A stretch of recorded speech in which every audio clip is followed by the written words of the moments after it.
So Dr. Peterson, you talk about this idea of ending unnecessary suffering and this idea of committing one's life to that.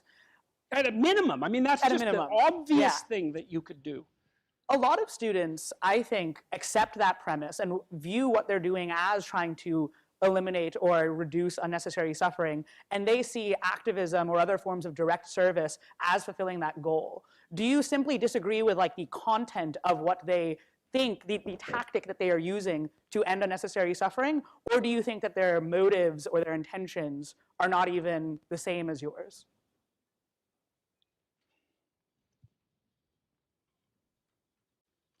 It's too public. You know, there's this old saying from the New Testament about not praying in public, right? And the idea is that if you're going to commune for the higher good, you should do it in private, because otherwise you're warping your ethic in some sense by demonstrating how virtuous you are to the world. It's like, you know, you go out there with a stick and a sign on it that says, "I'm against poverty." It's like, yeah, no kidding, man. Really. Like, who's for poverty? No one's for poverty.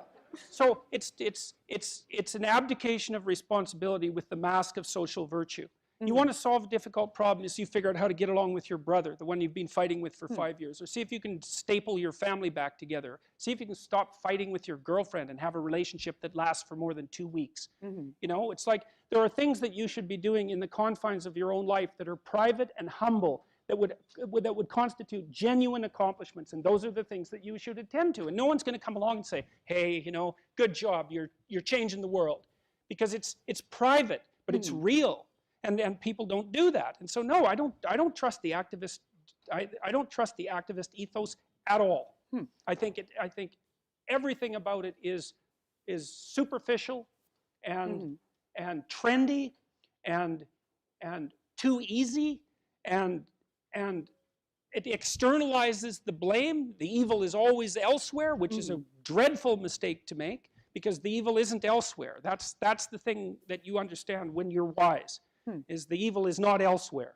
It's you, because you're not everything you could be. And so, you know, you should work on that before going and telling someone else that maybe they're not who they should be.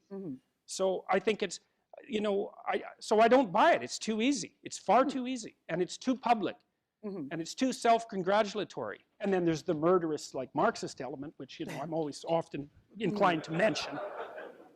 So certainly, I think you've identified certain causes where the public element of trying to do good, or the self-congratulatory version of trying to do good, could be harmful. But do you think there are cases, for instance, I'm thinking of policy, influencing policy, being a policymaker. It seems like something like that, public policy, could be used to eliminate some unnecessary suffering, but would involve a more public domain, something where you are trying to attract followers, trying to attract praise from other people. Look, if you've established yourself in the world as a credible human being, and people are asking you to enter public service because of your accomplishments, then it's time to do it. Right. But before that, it's a little on the premature side. And if you're just setting yourself forward as an avatar of an ideology, then there's nothing to you except, I think of it as the chattering of various forms of demons. It's like you're not helpful.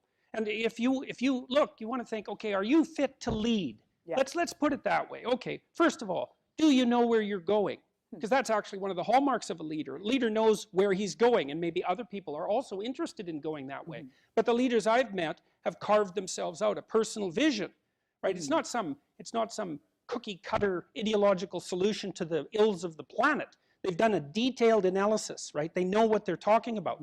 And they're usually people, well, they've had a successful relationship, they've had a successful family, they have a couple of degrees, they've established a business. Like, they've made themselves credible in 5 or 6 dimensions.